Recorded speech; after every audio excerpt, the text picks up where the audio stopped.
Let's take a listen to what former head of Department of Homeland Security Michael Chertoff had to say the other day in response to claims that the thwarted terrorist attack on Christmas Day was being used as a political football.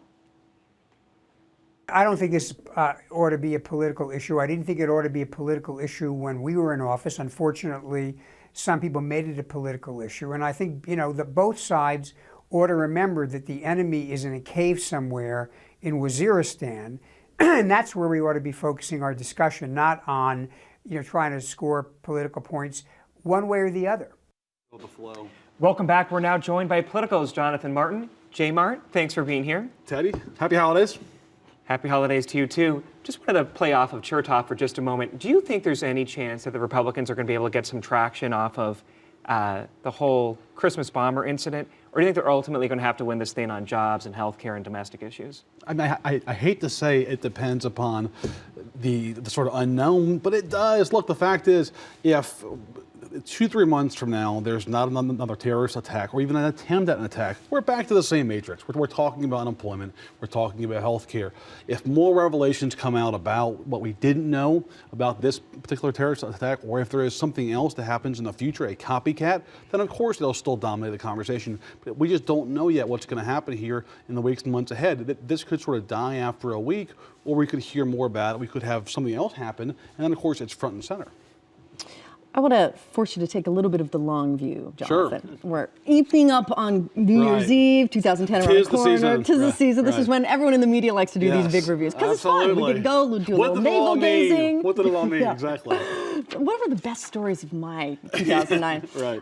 But I want to ask about the impact of what we saw in the Tea Party movement and also in some of those town halls that were related to the healthcare debate.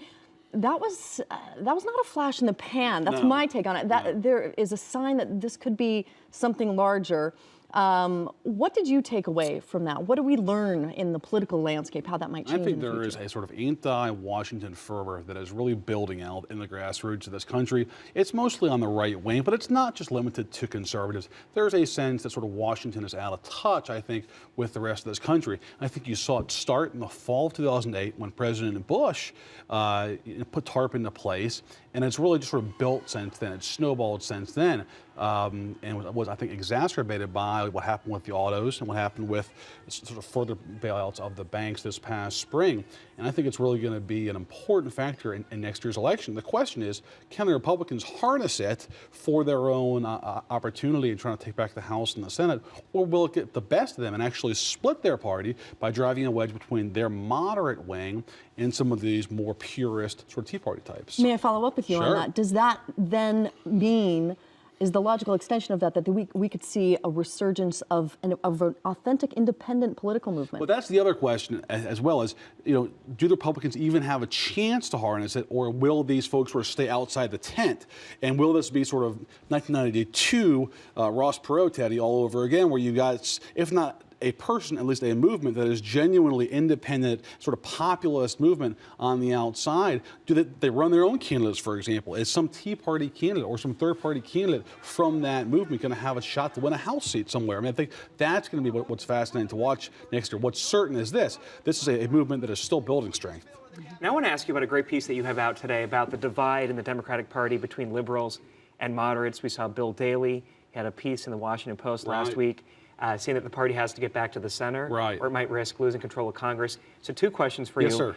Did the White House put Daley up to writing that piece? And where does Obama ultimately come down? I doubt very seriously the White House did. I think this was Secretary Daley acting independently. And as for your second question, I think the White House believes that some of these concerns are a little bit stuck in the past. That this old DLC versus liberal conversation, sort of a 1980s Star Trek relic, if you will, that we're still fighting the old wars. The times have changed, and these sort of issues that divide aren't quite the same anymore. And I think you hear that quite a bit from liberals too, that like people like Daley are living in the past when every time Democrats were thought to be having a down moment, the concern was we're too liberal, we have to get back to the middle.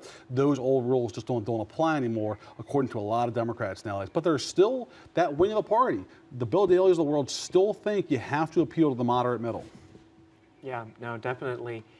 Really interesting to look at that in the way that Obama always throughout the entire campaign certainly wanted to transcend that old DLC. He was exactly, which is why it's so fascinating that we're here now. We're going to have to take it up in 2010, okay, gentlemen. all right, that is it for this edition of The Note. go for an And for hours. 2009, we'll see you next year.